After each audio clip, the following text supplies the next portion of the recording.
बच्चों, मैं सुषमा कुमारी गांधी +2 उच्च विद्यालय रामगढ़ की हिंदी की शिक्षिका। बच्चों, अभी हम लोग पढ़ रहे हैं क्रिया। क्रिया देखे, क्रिया कैसे बनता है सो देखे। अभी हम लोग देखे हैं सकर्मक और अकर्मक क्रिया। इसमें हम लोग अकर्मक क्रिया देखे कि अकर्मक क्रिया कैसे होता है। तो अकर्मक क्रिया में बच्चों हम लोग देखे जिसमें कर्म की आवश्यकता नहीं पड़ती है। कोई भी कार्य होता है उसका प्रभाव सीधे कर्ता पर पड़ता है, उसे अकर्मक क्रिया पढ़ते हैं। अब सकर्मक क्रिया में है कि क्रिया जिस क्रिया का फल कर्म पर पड़ता है तथा जिसके प्रयोग में कर्म की अनिवार्यता यानी कि कर्म अनिवार्य रूप से कर्म होना ही होना है, कि कर्म की अनिवार्यता बनी रहती, उसे सकर्मक क्रिया कहते हैं। क्या कहते हैं उसे? सकर्मक क्रिया। कि सकर्मक क्रिया जिस क्रिया, बच्चों हम लोग पहले पढ़े हैं क्रिया मतलब होता है करना। किसी काम का करना होना या उसका स्थिति का बोध होता है, उसे कहते हैं क्रिया। तो किसी भी क्रिया में जो काम हो रहा है उसका फल किस पर पड़ रहा है? कर्म पर। तो कर्म पर बच्चों हम लोग बताएं कि कर्म की चिन्ह क्या है? को। तो जिस सकर्मक क्रिया में जिस क्रिया का फल कर्म पर पड़ता है तथा जिसके प्रयोग में कर्म की अनिवार्यता यानी कि उसकी जरूरत, मतलब बिना कर्म का हम सकर्मक क्रिया का नहीं बना सकते हैं, या हो सकता है कि उसके रहित, मतलब वो छुपा हुआ है लेकिन वो है, कि कर्म की अनिवार्यता बनी रहती है, उसे सकर्मक क्रिया कहते हैं। उदाहरण से देखते हैं, सावित्री ने बेर खाए।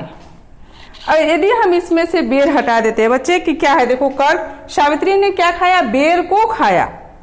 हम तुम्हारे समझाने के लिए, समझने के लिए कि बेर को, कर्म का चिन्ह क्या है? को। तो बेर को खाया। यदि हम इसमें से हम बेर शब्द हटा देते हैं, कर्म को हटा देते हैं कि सावित्री ने खाया, तो क्या खाया? इसमें किसी न किसी कर्म छुपा हुआ है।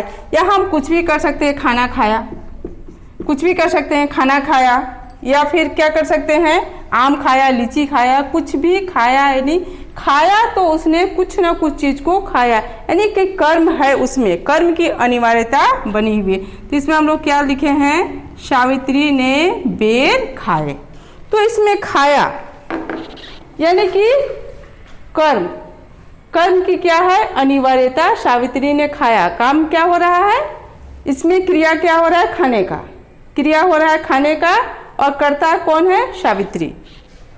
सावित्री है कर्ता। तो इसमें कर्ता जो काम जो हो रहा है ना, इसमें जो है कर्म की अनिवार्यता नहीं, जिस क्रिया में जो काम हो रहा है, क्या काम हो रहा है? खाने का काम हो रहा है, उसका फल किस पर पड़ रहा है? बेर पर। यानी बेर क्या है? कर्म जो हो रहा है कि बच्चों बताए, कर्म यानी कि को, कर्ता ने कर्म को, तो को जो है बेर को, यानी कि सावित्री काम जो कर रही है, खाने का काम कर रही है, उसका प्रभाव किस पर पड़ रहा है? बेर पर। बेर खत्म हो रहा है, उसे खा रही है। तो इस तरह से देखते हैं कि सकर्मक क्रिया क्या है? क्रिया का फल, यानी क्रिया जो काम जो हो रहा है उसका फल किस पर पड़ रहा है? कर्म पर। तो देखो बच्चों, यहाँ खाए क्रिया का प्रभाव बेर पर पड़ रहा है। नहीं, बेर क्या है? कर्म के बिना खाए क्रिया पूर्णतः स्पष्ट नहीं देती है। कि खाई, सावित्री ने खाई, तो क्या खाई? इसमें तो है ना भाई, लगा हुआ रहा ना, शंका लगा हुआ है, क्या खाई? बेर खाई, आम खाई, जामुन खाई, खाना खाई, रोटी खाई, कुछ भी खाई यानी कि वो क्रिया जो है उसमें कर्म है, छुपा हुआ है। यदि हम उसको नहीं लिखते हैं तो भी उसमें उसकी अनिवार्यता बनी रहती है। उसकी अनिवार्यता यानी कि वहाँ कुछ न कुछ है। खाई मतलब कुछ न कुछ चीज को वो खाई, है ना। यहाँ खाए क्रिया का प्रभाव बेर पर पड़ रहा है। बेर कर्म है, कर्म के बिना खाए क्रिया का पूर्ण स्पष्ट अर्थ नहीं देता है।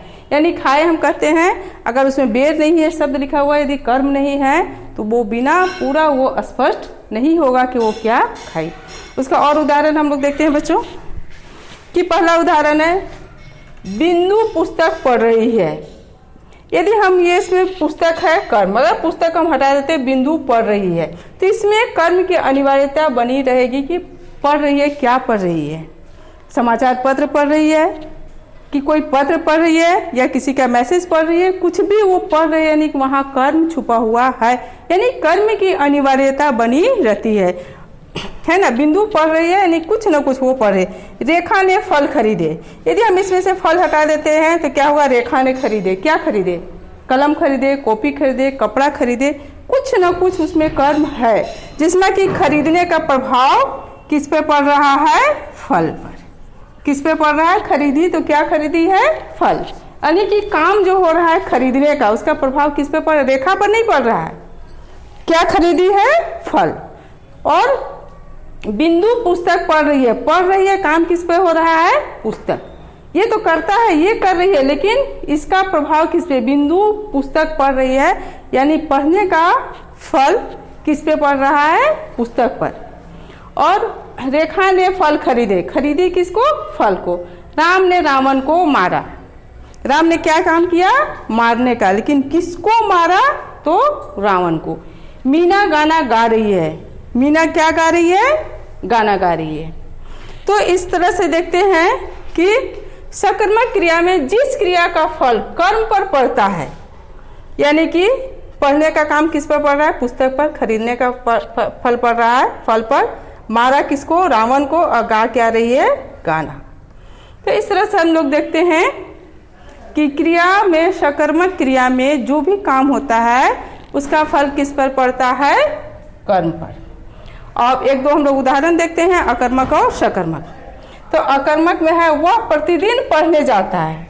अब देखो, तुम लोग बोलते हो कि यहाँ पढ़ रही है तो यहाँ फल पुस्तक पर पढ़ रहा है, लेकिन वह इसमें कह रहा है कि वह प्रतिदिन पढ़ने जाता है। यह है अकर्मक क्रिया, क्योंकि पढ़ने जा रहा है तो पढ़ने कौन जा रहा है? वह जा रहा है, तो उसमें पढ़ा। लेकिन यहाँ इसको अकर्मक और सकर्मक हम कैसे बनाएंगे? वह प्रतिदिन गणित पढ़ने जा रहा है। क्या पढ़ने जा रहा है? तो वह गणित पढ़ने जा रहा है। बालक शाम को खेलता है। खेलने का प्रभाव किस पर पड़ रहा है? बालक खेलता है, वो शाम को खेलता है। लेकिन इसमें क्या है? बालक शाम को क्रिकेट खेलता है। क्या खेल रहा है बच्चा? क्रिकेट खेल रहा है। तो सरल सा है कि अकर्मक और सकर्मक को पहचानने का, अगर हम क्या या कौन प्रश्न करते हैं, क्या या फिर कौन, तो कोई हमें उत्तर मिलता है कि क्या बिंदु क्या पढ़ रही है? पुस्तक पढ़ रही है। रेखा क्या खरीदी? फल खरीदी। रावण ने किसे? कौन या किसे? कौन नहीं, किसे। रावण ने किसे मारा? राम ने किसे मारा? रावण को। मीना क्या गा रही है? गाना गा रही है। तो क्या या किसे कह के हम प्रश्न करते हैं तो उसका कोई उत्तर मिलता है, तो वो होता है सकर्मक क्रिया।